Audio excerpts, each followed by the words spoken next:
Hello, my name is Samantha Klein. I'm the HR coordinator at GTM Architects, leading the recruitment and administrative team. Unfortunately, you can't see my face. Webcam is an IT overlay limitation from GoToMeeting or Zoom or any platform, but don't worry, we'll get into some photos of me in the presentation. But excited to talk to you all today about navigating internships and employment during COVID-19 and what that means for all of us together. Also want to thank Paige for connecting us originally, but let's go ahead and get started here. So, of course, we're talking to interior design program predominantly at Indiana University, Bloomington. We have one alumni on staff that also, of course, focuses on interiors, predominantly our single family, custom homes and multifamily. But we also get into commercial and commercial interiors. So we're lucky to be such a dynamic firm that does so many different interior architecture style projects. But with that in mind, let's talk a little bit about what we'll be discussing today. This is an image of me too. I'm there on the right at a recent trunk show. That's everybody from our commercial interiors design team and some of the people pictured there, do a bit of single family and other studio interiors work as well. So for our presentation today, getting into our welcome and introductions here, we'll jump into what's staying the same during this process, and then look at internships and employment specifically, as that is somewhere we are seeing a change during COVID for this process. And I also wanted to include some Q&A at the end, some things that we've seen at presentations that we've been doing at schools all across the country on this subject. Just since we don't unfortunately have the ability to do an audience with you guys. So wanted to include that as well. We're all wearing masks there in the photo from our recent trunk show. Have another image of that in the presentation later. It's something that we've been doing to pivot for library finishes. Once a month, we gather, tile rep, lighting rep, a furniture rep, and all collaborate to look at what's new and upcoming for designs and to stay fresh with those palettes. So getting back to our outline here, what's staying the same? So certainly see a lot of the application process staying the same. So timely follow-up balanced with patience. It's still recommended to apply, but it is important right now to make those first impressions and have the patience. And I recommend having an Excel sheet of, date of first contact, date of, last contact, first name, last name, notes of what you talked about if there was an email thread going. And then also for the application process on how we're making our selections. That's something else that we've seen that is staying the same. It's very much still a balance of a variety of different things that we're looking at. But if it's something that, it's that same education, same GPA, they both have a variety of internship experience, how do we make those decisions? It comes back to that prior bullet of that timely follow-up, and you can hear my dog in the background, sorry guys. But it comes back to that timely follow-up and those impressions that you made and how you communicated throughout, and certainly how you came across in those opportunities that you had to talk to them, whether it was a phone call, whether it was a video interview. Those brief moments are lasting and really are how we distinguish between and select who to grant interviews to and ultimately positions to. So wanted to look at what's staying the same to give us some groundwork on kind of where to go and what to do. But looking at our next topic, resume, there's a lot of questions that we get on what do we like to see on a resume? Is there something different that they want to know now with COVID and things being shut down or limited in occupancy? So for this, a lot of those same things here. We do find, whether it's a template or a custom design, show your ability to make those designs pop, whether it's a particular color that you've picked to feature yourself, but making sure to really spell check and review it and consider your multiple audiences. I mean, I'm certainly coming from more of an administrative and HR perspective. I do have a good sense of what our team are doing, but I'm not doing the, design development in the trenches with them or code review. So you definitely have to describe what you've done in detail when it comes to what you did at the internship with your construction documents. And writing genuinely about what you've done is such an important part of it. I mean, we certainly want to be inspired by what you've done and hear it in the language, whether it's a bullet on your resume, a sentence in your email, or a part of your cover letter. So, and you'll see that we do recommend cover letters as well. But again, it's about writing genuinely and concisely and making sure that you are connecting the dots for your audience on what you've done and how you can apply that to what they're looking for. So those are the traditional pieces, but as we know, when you guys are applying, you very well might be doing all of these things. You might be very organized in the application process. You might have taking advantage of your career services for the resume and your peers and, alumni and making sure that you're doing that. But what is changing? Let's take a deeper dive into internships and employment. Because how is COVID-19 affecting the process there? We saw with resumes and the application process is very much the same. But what does that mean for us? We did want to very genuinely and honestly express that for our firm, it did mean less placements overall. The placements that we did take are for spring 2020 were remote exclusively. For summer 2020 and now in fall, we're able to do remote and on-site hybrid placements. Predominantly our high school level internships. We have a work-study nonprofit program, Don Bosco Cristo Rey, that we work with, but we're hoping to collaborate with college-level internships again soon. But we are very proud that we've been able to keep all of our staff working at full capacity. And if you take a look at our LinkedIn pages as well, you'll see that promotions are still going through. We are still big believers in kudos where that kudos is due, and I'm so lucky to collaborate with so many different wonderful architectural designers. But with that in mind, what does that mean for us, and how are we navigating this space when there's less placements but the same amount of people that need them?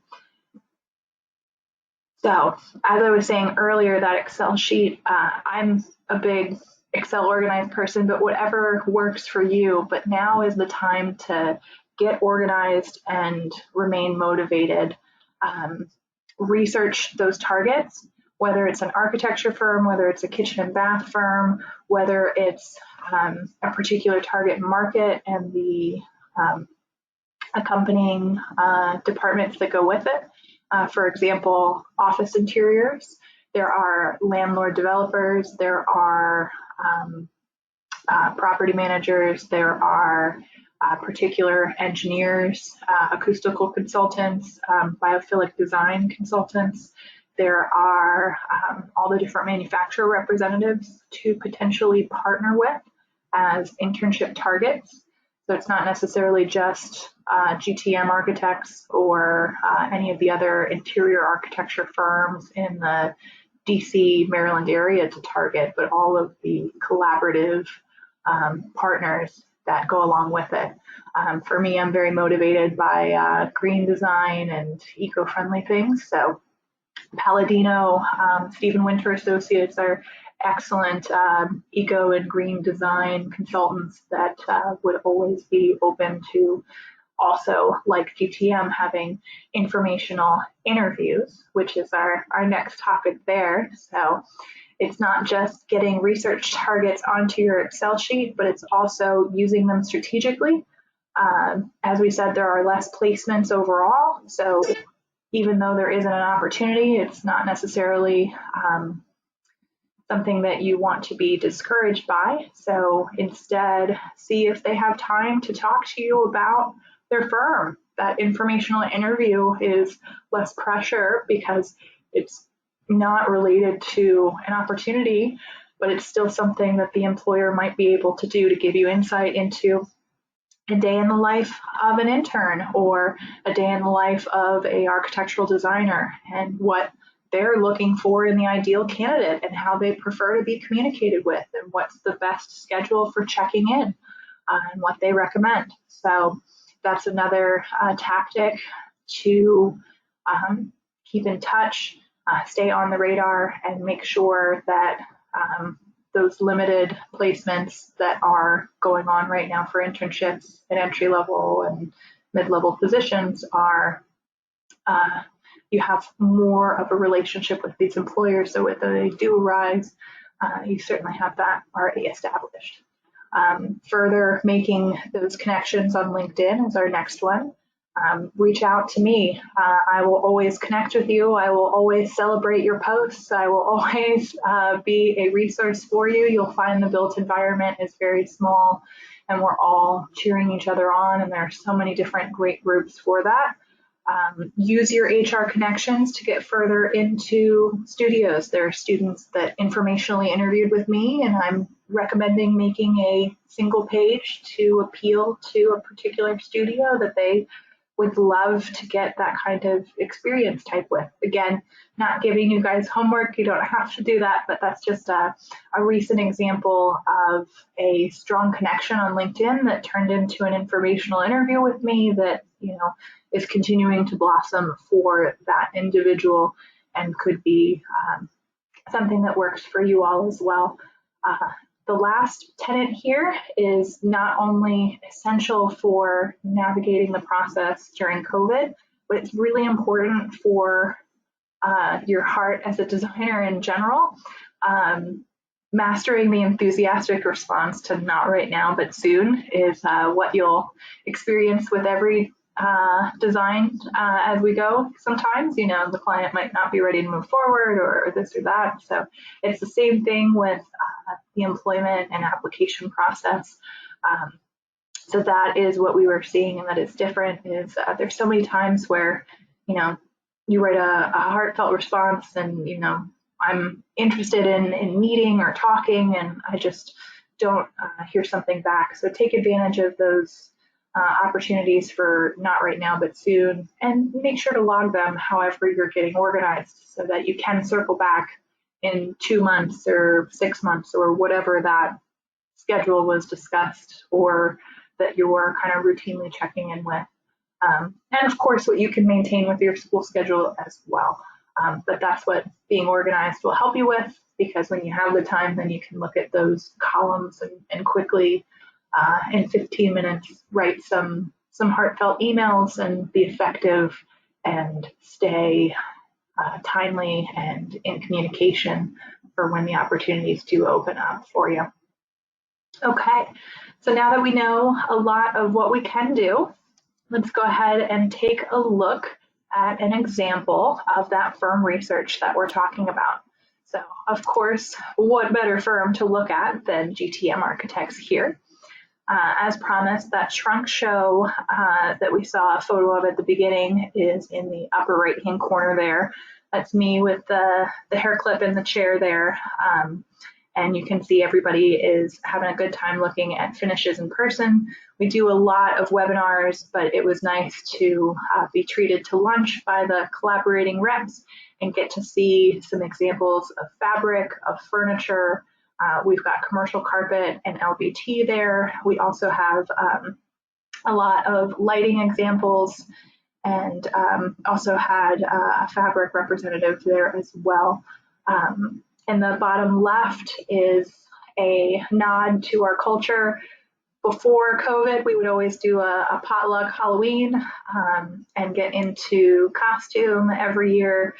So this is our 2019 costume group.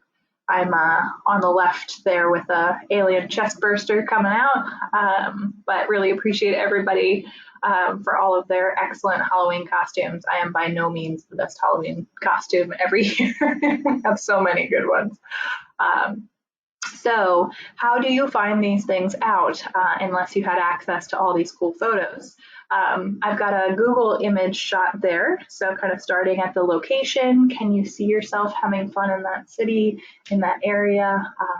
We're very lucky to be in a bustling spot of downtown Bethesda that has great metro access, as well as accessible parking.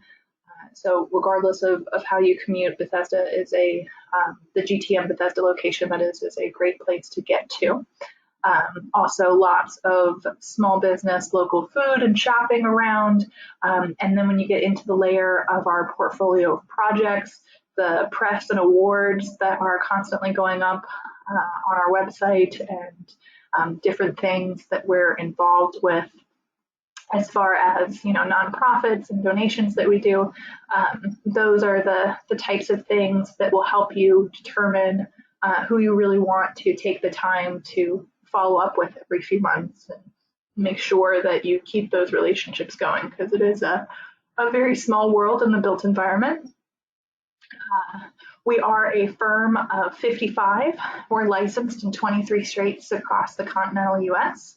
And our retention is wonderful as well. So when you start looking at LinkedIn and making those connections, you'll see that almost 45% of our staff have been there for over 10 years. So it's really a wonderful place to be. So hopefully we are on your list for research targets here, and hope to see a lot of LinkedIn connections and communication moving forward.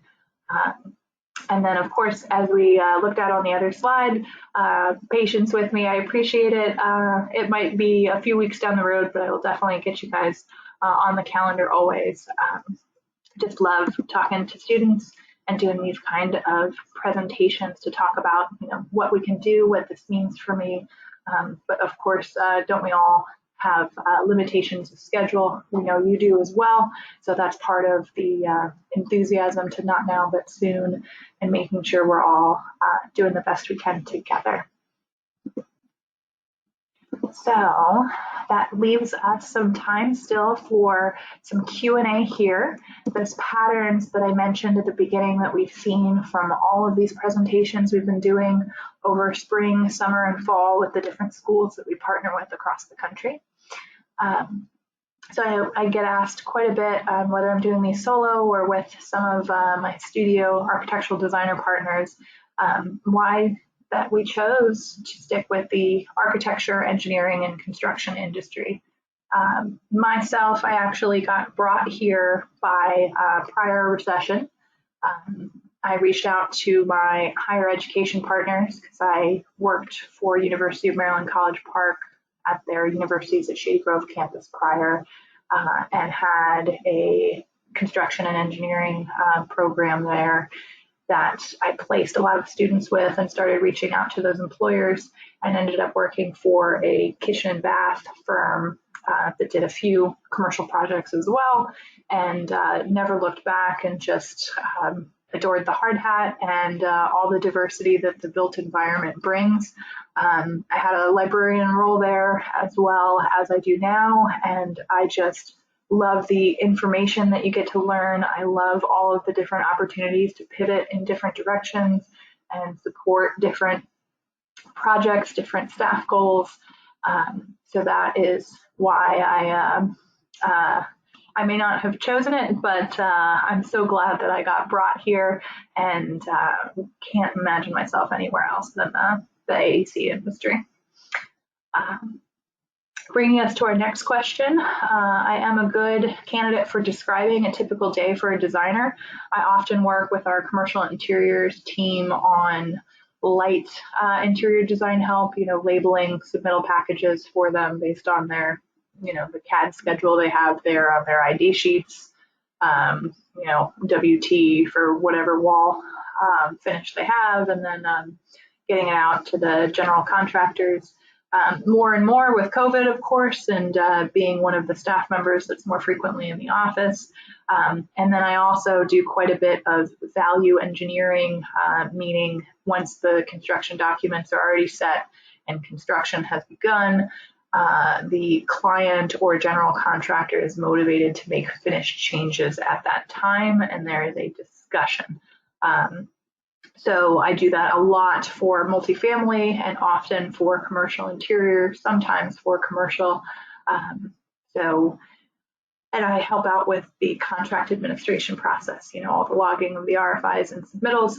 So I digress. That is a bit of a snapshot for a typical designer. It is all over the place. If you're coming to us more at an entry level or internship role, it starts with a lot of what we call red lines or correcting AutoCAD or Revit plans, and then having you make those corrections, whether it was field survey notes and things that need to be changed about the existing conditions, whether it's a new sketch to be developed. And then you start going out to survey from there and start leading those, entering existing conditions and doing those sort of things, working with the different consultants that are part of those projects. Depending on the type of project, you might have a structural engineer, an MEP engineer, acoustical engineer, the green consultants we talked about. So a typical day for GTM is no such thing, but there are some, patterns and things that you can expect. But we definitely are a place that people thrive if they like doing a lot of different things and touching a variety of different phases in the project. And our next question, what does success look like and how is it measured? For us, success is proof of the lesson learned. Of course, mistakes are made, but we are big believers in, why was that project successful, and taking a look at that. We are an accounting-driven project management, architectural and design firm. So what I mean by that is we're run like a business. So we are always doing our timesheets and thinking about who's paying for that particular moment and where that time is being billed. So we automatically have a nice accounting structure to retrospectively review quarterly and talk about those things, whether it's with your studio leads or with our CFO and managing principal. So for us, the success is more defined by the individual, not so much by anything else. So we like to give people as much as they can handle, and then have them grow through that and navigate mistakes and learn from it. And sometimes it's something that we all learn together, like a particular consultant partner that just didn't perform to the expectation that we thought they would, and how to note that and communicate that to others to prepare for that in the future. Or even just a particular paint color that behaves very oddly, or it wasn't a paint color, but it was a shade that just behaved very strangely, that particular color. So we know the commercial interiors team knows not to spec that in future. So it's more about that and about how you handle a situation when it doesn't go so well as intended, and how to prevent that from happening again in future. So that is success for GTM. It's our firm phrases it as an expectation of excellence. And for us, it's measured by, how you're continuing to improve and what that means for you, whether it's how to write a smaller email, which is the example I give because that's what I'm always working on, or polishing up your CAD or your Revit skills. And then my favorite question: what is your favorite part about working for GTM Architects? I think it definitely touches on all three pieces here, but we are a firm that really disagrees with the statement, well, we've always done it that way. And that is what has made me really want to put permanent roots at GTM. If you look at my LinkedIn page, I bounced a little bit around. Part of that was, recession driven. Part of that was really trying to find the place that I knew I was meant to be. And GTM is that for me because it allows me to have that dynamic all over the place day. It allows me to talk about success and improvement in a realistic and growth-driven manner. And it provides me the support of the AEC industry, whether it's a firm that's downsizing or a firm that's upsizing. They need construction documents. So the AEC industry is a great, stable place as well as an incredibly inspiring place. So, and that's what I hope our chat here did for you, is inspire you to think about the built environment a little differently, have some hope for how to navigate the employment and internship process during this time, and that you made a new top of the list research target. And I hope to keep in better touch with all of you. Once again, my name is Samantha Klein, here from GTM Architects. A copy of this presentation should have been sent to you as well. It is a live Prezi link that we will leave here and able to be accessed at any time if you wanted to go through the slides separately from this presentation. Thank you again, and talk to y'all soon.